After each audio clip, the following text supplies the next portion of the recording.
24 के रुझान आने लगे हैं। आज 3 पीएम कैंडिडेट तय हो गए। नरेंद्र मोदी तीसरी बार प्रधानमंत्री बनने के लिए चुनाव लड़ेंगे ही। राहुल गांधी नरेंद्र मोदी को हराने के लिए चुनाव लड़ेंगे और ममता बनर्जी दिल्ली में नया समीकरण बनाने के लिए चुनाव लड़ेंगी। राहुल गांधी ने आज साफ साफ कह दिया कि वो ममता के साथ नहीं जाएंगे। ममता बनर्जी ने भी कह दिया कि चाहे कुछ हो कांग्रेस के साथ वो नहीं जाएंगी। अगर गठबंधन नहीं बनेगा तो फिर कांग्रेस किस फॉर्मूले की बात कर रही है? राहुल और खड़गे किसके दम पर कहते हैं कि 24 में मोदी को हरा कर रखेंगे? कांग्रेस आखिर कौन सा नया फॉर्मूला ढूंढ कर लाई है? 24 में मोदी को हराना कांग्रेस की कल्पना है या इसके पीछे कुछ हकीकत भी दिखती है? देखिए रिपोर्ट।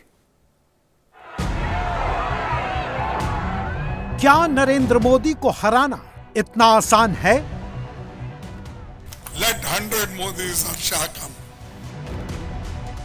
क्या कांग्रेस ने मोदी को हटाने का फॉर्मूला ढूंढ लिया है? Let 100 Modis or Shah come.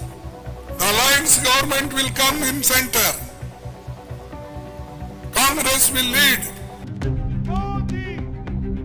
Freedom app से सीखकर क्या आप ताइवान अमरूद की खेती करते हैं? अगर ऐसा है तो आप अपने ताइवान अमरूदों को 1 करोड़ फ्रीडम ऐप के जो ग्राहक हैं उन्हें बिना किसी खर्चे के आप उसे बेच सकते हैं। 100 मोदी आ जाएं, 100 अमित शाह आ जाएं, तो भी 2024 में गठबंधन की सरकार बनेगी जिसे कांग्रेस लीड करेगी। मल्लिकार्जुन खड़गे ने यह कह तो दिया, मगर कहने से पहले कितना होमवर्क किया। नागालैंड के दीमापुर में जहां खड़गे ने नरेंद्र मोदी को हराने की बात की, वहां कांग्रेस का कोई अलायंस पार्टनर तक नहीं मिल रहा है।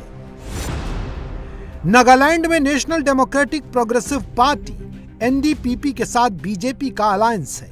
नगा पीपल्स फ्रंट एनपीएफ के साथ बीजेपी का अलायंस टूट चुका है। तृणमूल कांग्रेस भी वहां अकेले लड़ रही है।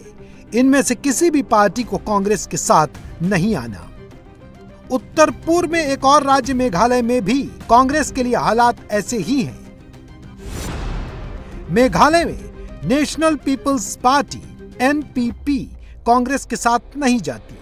यूनाइटेड डेमोक्रेटिक पार्टी यूडीपी को भी कांग्रेस से परहेज है। तृणमूल कांग्रेस ने यहां भी राहुल की पार्टी का हाथ झटक दिया है। राहुल मेघालय जाते हैं तो बीजेपी से ज्यादा तृणमूल को कोसते हैं। They came to Goa, spent huge amounts of money in Goa, and the idea was to help the BJP. And this is exactly the idea in Meghalaya. The idea is to ensure, the TMC's idea in Meghalaya is to ensure that the BJP is strengthened and they come to power. Mamata Banerjee ने पूर्वोत्तर में ही राहुल गांधी को जवाब दे दिया। মেঘালয় ইলেকশনে তৃণমূলকে জিতিয়ে দিন, তৃণমূল আগামী দিন দিল্লি থেকে বিজেপিকে হটাবে, এই শপথের সূচনা আপনারা মেঘালয় করুন। सोचिए, नागालैंड और मेघालय जैसे छोटे छोटे राज्यों में कांग्रेस को अलायंस पार्टनर नहीं मिल रहे और खड़गे मोदी को हराने के सपने देखते हैं। The alliance government will come in center. Congress will lead. We are calling, we are talking, we are sharing our views. How to win 2024. The BJP will not get majority. Some people say they will not get majority. All other parties together, of course Congress will lead. We will get the majority. We will follow the constitution. We will follow the democracy. Mallikarjun खड़गे ने जो बात दीमापुर में कही, ठीक वही बात राहुल गांधी ने इटली के एक अखबार को दिए इंटरव्यू में कही। कोरियर डेला सेरा नाम के अखबार से राहुल ने जो कहा उसे हम संक्षेप में बताते हैं। राहुल कहते हैं कि भारत में फांसीवाद आ गया है, लोकतांत्रिक संस्थाएं ध्वस्त हो गई हैं, संसद को ठीक से चलने नहीं दिया जाता। भारत जोड़ो यात्रा में मैंने तपस्या की है और 2024 में मोदी को हराया जा सकता है। राहुल को भी पता है और खड़गे को भी पता है कि कांग्रेस में नरेंद्र मोदी से लड़ने की ताकत नहीं बची। कांग्रेस को अलायंस पार्टनर चाहिए जो अभी उसके पास नहीं है। 24 के चुनाव पर दांव लगा रहे नेताओं की फौज में कितने नेता राहुल के साथ हैं, कितने खिलाफ हैं ये आगे बताते हैं। उससे पहले ये देखना जरूरी है कि मोदी के खिलाफ कांग्रेस का अलायंस बन क्यों नहीं पा रहा है। नरेंद्र दामोदर दास मोदी को क्या प्रॉब्लम है? गौतम दास है दामोदर सॉरी। मोदी के खिलाफ कांग्रेस नेताओं की जुबान यूं ही फिसल जाती है या ऐसा जानबूझकर किया जाता है? नरेंद्र दामोदर दास मोदी को क्या प्रॉब्लम है? गौतम दास है दामोदर सॉरी। पवन खेड़ा ने सॉरी तो बोला, लेकिन इसके बाद उनके चेहरे की मुस्कान ने खेड़ा की पोल खोल दी। ये वही पवन खेड़ा हैं जिन्होंने कुछ दिन पहले मोदी को गाली देने वाले मणिशंकर अय्यर की तारीफ की थी और उनकी जीवा पर मां सरस्वती विराजने का भद्दा मजाक किया था। खेड़ा तो खेड़ा है, कांग्रेस की हायरार्की में छोटे नेता हैं। अध्यक्ष मल्लिकार्जुन खड़गे खुद ही मोदी के लिए तू तड़ाक वाली भाषा पर उतर आए। हर बार वो बोलते हैं मेरी छाती कितना है 56 इंच, मेरी छाती 56। अरे भाई तेरे छाती को क्या देखना है?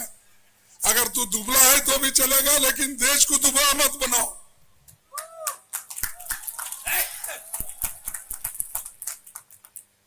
देश को मजबूत बनाना है।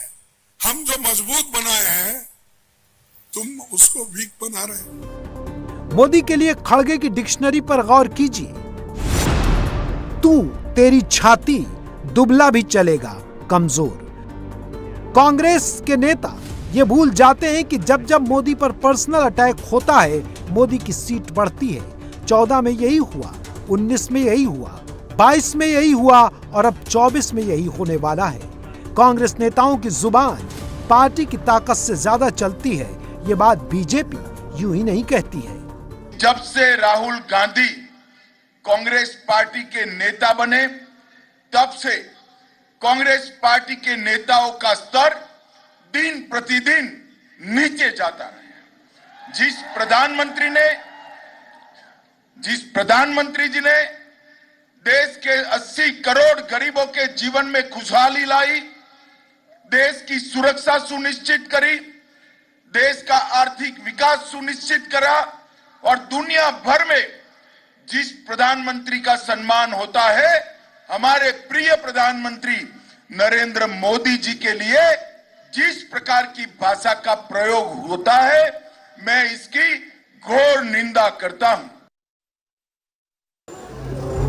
राहुल गांधी 2004 से एक्टिव पॉलिटिक्स में हैं और 2007 में उनकी मां सोनिया गांधी ने नरेंद्र मोदी को पहली गाली दी थी। सरकार चलाने वाले झूठे बेईमानी दर्द और मौत के सौदागर। 2007 के बाद से ही मोदी को गाली देने वाला कांग्रेस का डिपार्टमेंट डायरेक्ट राहुल गांधी के कंट्रोल में चलता है। मुझको लगता है कि ये आदमी बहुत नीच किस्म का आदमी है, इसमें कोई सभ्यता नहीं है। जब से राहुल सीन में आए, कांग्रेस नेताओं की जुबान को ज्यादा ही लड़खड़ाने लगी है। कांग्रेस के जो नेता मोदी को जितनी ज्यादा गाली देता है, वो राहुल का उतना ही करीबी होता है। 2014 में राहुल ने चाय वाला कहकर मोदी का माखौल उड़ाया। 2019 में राहुल ने मोदी के लिए चौकीदार चोर है का नारा दिया। 19 में मोदी के हाथों दूसरी बार हारने के बाद राहुल गांधी हर हफ्ते मोदी के लिए कोई न कोई गाली ढूंढ लाते हैं। कायर, तानाशाह, कमजोर, डरपोक, अडानी के भोंपू, हिटलर, फांसीवादी, चिपकथरा, नरेंद्र मोदी के लिए सारी गालियां खुद राहुल गांधी ने दी। राहुल ने अपने लिए तपस्वी वाला जुमला तैयार कराया है और राहुल के इशारे पर, राहुल के डायरेक्शन में, राहुल के स्क्रिप्ट पर नरेंद्र मोदी को ऐसी ऐसी गालियां दी गई जिनको सुनकर किसी का भी खून खौल जाए। प्रियंका गांधी वड्रा ने मोदी को दुर्योधन कहा, खड़गे ने मोदी को रावण कहा, मोदी को गद्दाफी और मुसोलिनी कहा गया।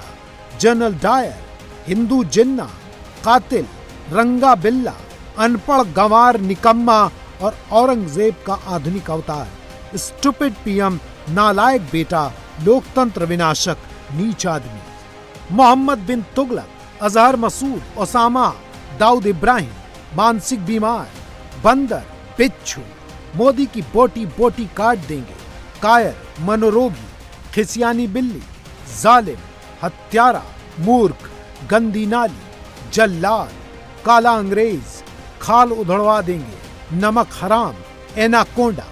नरेंद्र मोदी को यह सब सुनना पड़ा। तृणमूल के राज्यसभा एमपी जवाहर सिरकर ने मोदी को असुर कह दिया।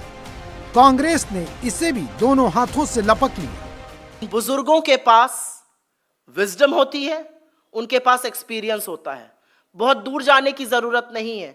अपने ही पिता की बात सुन लीजिए, जिन्होंने 2002 में लिखा था गुजरात के दंगों के बाद कि धर्म का हनन हुआ है गुजरात में, और जिन्होंने मासूम नागरिकों को नहीं बचाया वो असुर हैं।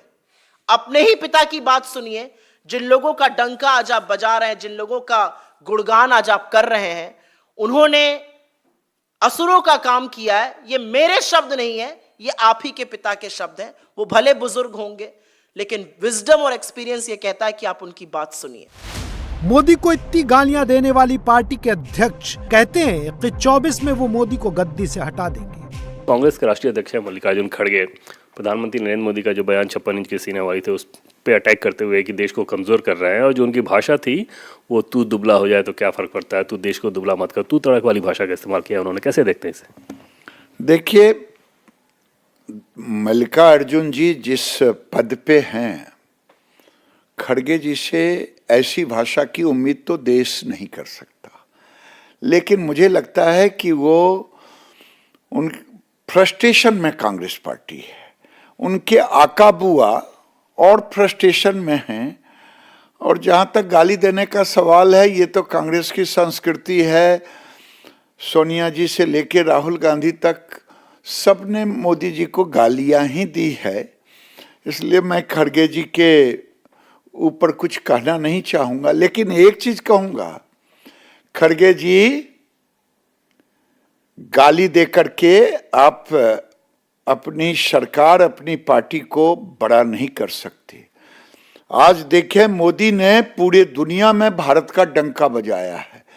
केवल आपकी 10वें नंबर पर आपकी आर्थिक स्थिति थी, उसे 5वें नंबर पर केवल नहीं ले गया है, बल्कि आज हर सेक्टर में, चाहे भारत के करेंसी को यूपीआई के माध्यम से 20 देशों में किया हो, चाहे अमेरिका, फ्रांस, रूस, जितने देश हैं, वह सब के सब मोदी से गले लगना चाहते हैं। आपके राज्य में तो कभी आवाज तक नहीं निकला कि कोई रेड कारपेट बिछा करके आपको सम्मान करे। खड़गे ने प्री पोल अलायंस के लिए एक लाइन खींच दी है। राहुल को पीएम कैंडिडेट मानोगे तभी अलायंस होगा। कांग्रेस की यही जिद गठबंधन की राह में रोड़ा बन गई है। कोई दिक्कत नहीं है, हमारा मेन मकसद है 2024 में भाजपा को भगाना, और उस मकसद के साथ हम काम करेंगे। आप ही के विधायक का है, गठबंधन की सरकार है और नीतीश कुमार जी के नेतृत्व में चल रही है। कहीं किसी को जो है कंफ्यूज होने की जरूरत नहीं। हम लोग विचारधारा जो हमारी है, हम लोग अपने स्वार्थ के चक्कर में सांप्रदायिक शक्तियों को आने नहीं दे सकते। मोदी के सारे विरोधी मोदी को हराना चाहते हैं, लेकिन लीडर कौन होगा इस पर लड़ते हैं। राहुल की लीडरशिप किसी पार्टी को मंजूर ही नहीं हो रही, क्योंकि सब उन्हीं को मोदी के खिलाफ सबसे कमजोर कड़ी मानते हैं। नीतीश कुमार अपनी शर्तों पर दोस्ती चाहते हैं, तेजस्वी यादव बिहार में ड्राइविंग सीट चाहते हैं, अखिलेश यादव कांग्रेस के साथ जाने से मना कर चुके हैं। मायावती को भी कांग्रेस के साथ अलायंस नहीं करना। तेलंगाना में केसीआर कांग्रेस के साथ नहीं है।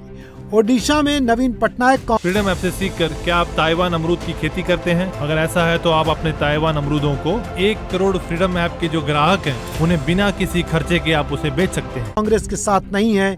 आंध्र प्रदेश में जगन मोहन कांग्रेस के साथ नहीं है। बंगाल में ममता बनर्जी कांग्रेस के साथ नहीं है।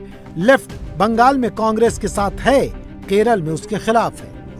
दिल्ली में मेयर का चुनाव हुआ तो आम आदमी पार्टी की कैंडिडेट ने बीजेपी के कैंडिडेट को हरा दिया, मगर रिजल्ट के बाद आपकी ओर से जो कहा गया उसने कांग्रेस के मंसूबों पर पानी फेर दिया। ये आम आदमी पार्टी के सिपाही हैं, ये अन्ना हजारे के आंदोलन से निकलने वाले लोग हैं। ये अरविंद केजरीवाल की एक एक बात पे जान देने वाले लोग हैं। ये लोग बिकने वाले लोग नहीं है। ये कांग्रेस पार्टी नहीं है जो बिक के आज बीजेपी में चली जाए। आज भी कांग्रेस पार्टी ने भारतीय जनता पार्टी की मदद के लिए वॉकआउट किया ताकि भारतीय जनता पार्टी को किसी भी तरीके से मदद मिल जाए। और हमें गर्व है, हमारा एक एक पार्षद हमारे साथ खड़ी है। कांग्रेस 2024 में आम आदमी पार्टी को भी अपने पीछे खड़ा करना चाहती है, लेकिन 23 में कांग्रेस आपके लिए खड़ी होने को तैयार नहीं। इंडिया टीवी हर वक्त हर जगह डाउनलोड करने के लिए सर्च करें India TV news Google play store या ऐप स्टोर पर।